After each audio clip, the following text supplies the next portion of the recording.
hope you're fine. Today I'm going to speak about random variables again, different random variables, but also we will try to answer the questions: how many times do you have to take the driving license test before you pass? I hope everyone has driving license and he has passed it after just one trial. So let's start. Okay, geometric random variable. So you remember the binomial distribution with parameters np. We had n trials, independent, the so-called Bernoulli trials, with p denoting probability of success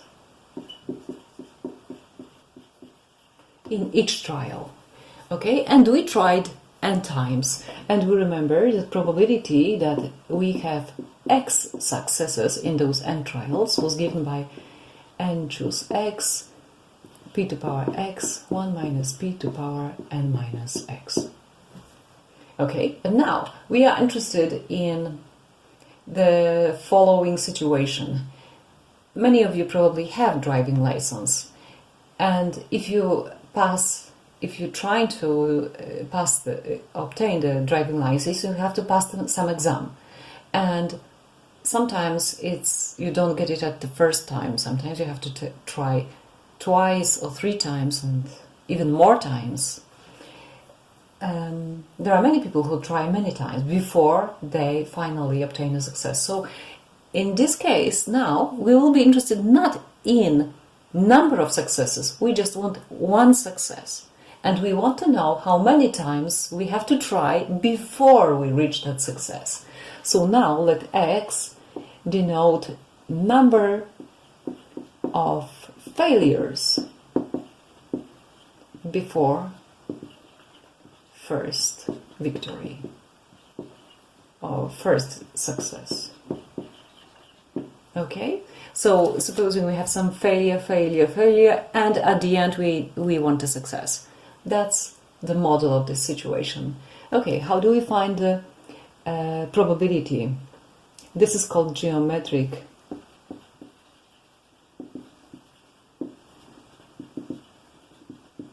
So x, we say, have geometric distribution, and we can write g with parameter p. P is the only important parameter here. When probability that x equals x is given by 1 minus p, this is failure, probability of failure, right? And this happens x times, and at the end we have a success. So that's the probability. So we shall say that the random variable has a geometric distribution with parameter p if probability is given by this formula, 1 minus p to x times p. So, example, on average, 60% of students pass driving license tests.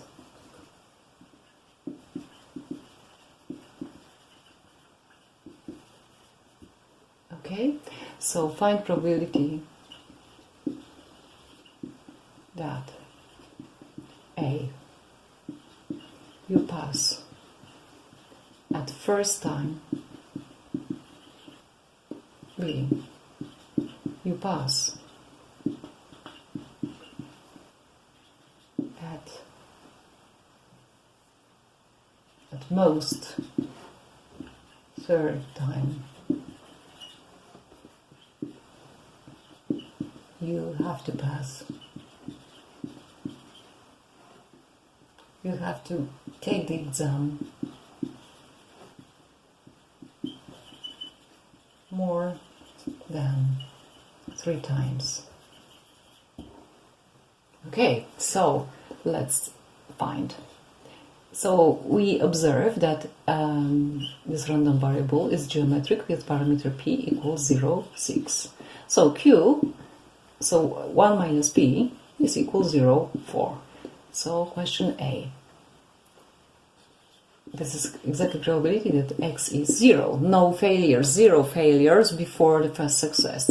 So let's substitute. This is 0, 4 to power 0 failures, 0, 6 to power 1. So this is exactly 0, 6. Okay? This is probably what we expected. Now, you pass at first time. You pass at most at third time. So it means the number of failures is not bigger than 2. Okay, so this is probability x equal 0 plus probability x equal 1 plus probability x equals 2. Okay, so this we already have. So this is 0, 6 plus exactly 1. So we substitute here. You have 0, 4 to power 1 times 0, 6 to power 1 plus 0, 4 to power 2 times 0, 6.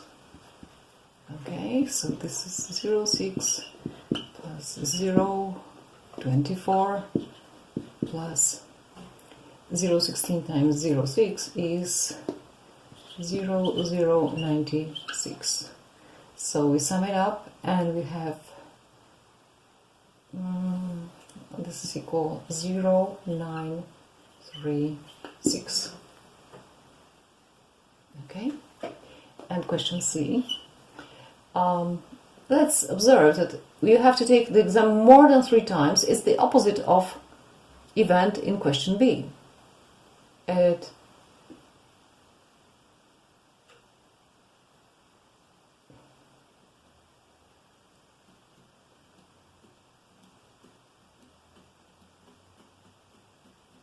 Okay, so it's probability that x is greater or equal 3. This is 1 minus probability x is less equal 2. Right, so there are at most 2 failures. Okay, so this is 1 minus 0, 9, 3, 6. So this is 0, 0, 64. Not very big. So cheer up, the situation is not so bad. And what is the expected value? So if x has geometric distribution, what's the expected value?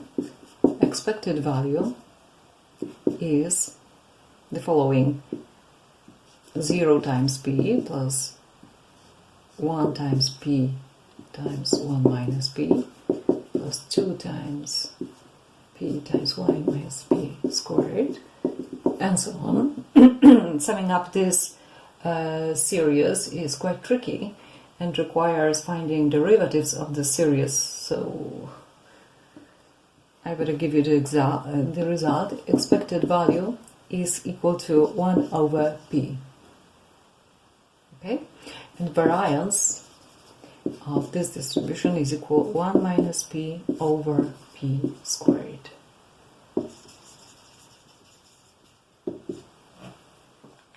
Okay. Turning to our driving license problem, we had p equal 0, 6. What's the expected value then? The expected value is 1 over p, which is 0, 6. So this is 10 over 6, which is 1 and 2/3.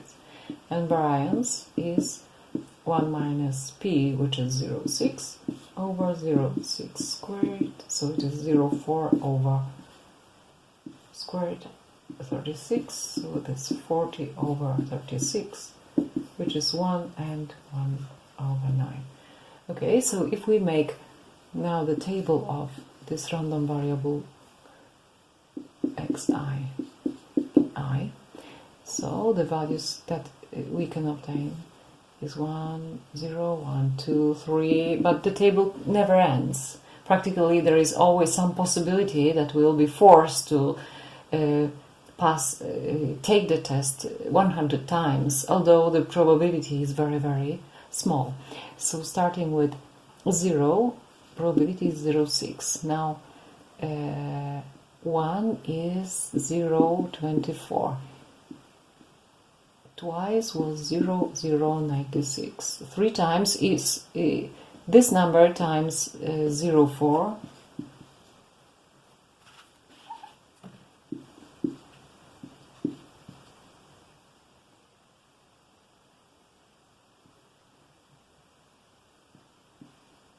This is 0, 0,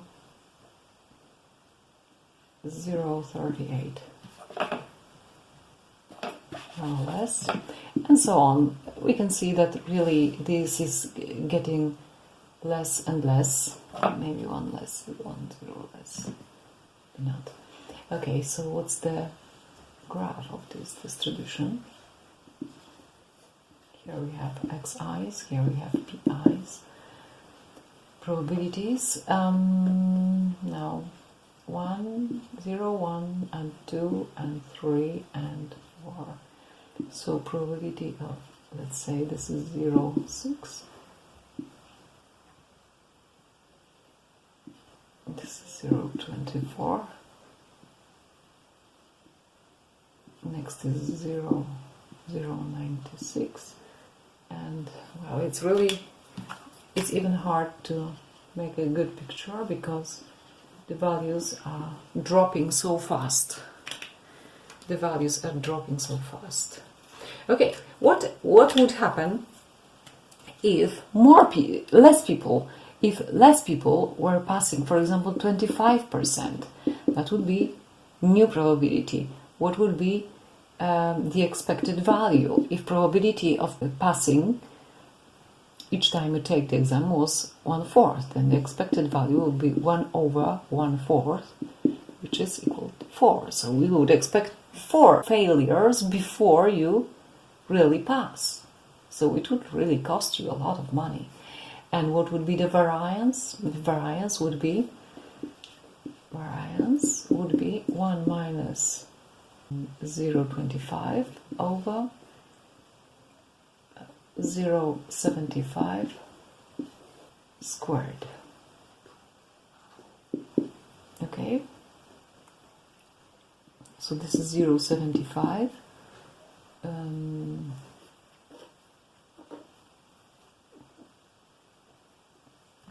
0.25 squared over 0.0625.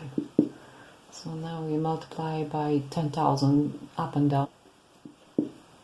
7500 over 625. So we divided by 25, so we have 300 over 25. So this is 1 and 2, 12. So the variance is 12.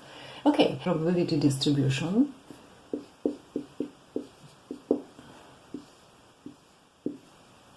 So xi could be 0, 1, 2, 3, and of course the table is again infinite, but to give you some intuition. 0.25 is for 0, then which is 1/4.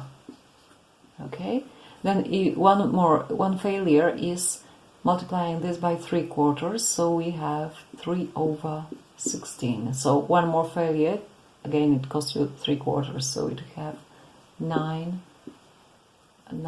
over 64. And again multiply by 3/4, so we have 27 over 256. So we can see this is 1/10 already. Okay, so it's going down. Let's calculate for 4. This is 81 over 154. So it is less than 100 already. Okay, and so on. So what's the graph in this case? So again, xi go on the horizontal, pi on vertical axis. So we have 0 and 1 and 2 and 3 and 4 and 5. And the highest value is at 0, so let it be 0.25. Then it's 3/4 of this, so it will be less. Let me use the color. First dot is here, second dot is here, 3/4 of this is here, 3/4 of this is here. and so on. So we can see it is going down. Now, all the results in the previous case were very densely packed between from 0 to 2. 3 didn't matter at all, as we can see. Now, these numbers 0, 1, 2, 3 still have some reasonable value. So, and even 4 has, well, this is 1/100th. So this is still something. So we can see the biggest spread of the outcomes with meaningful probability. Here the spread is much less. And of course, here we expect many more failures than in the previous case before you succeed.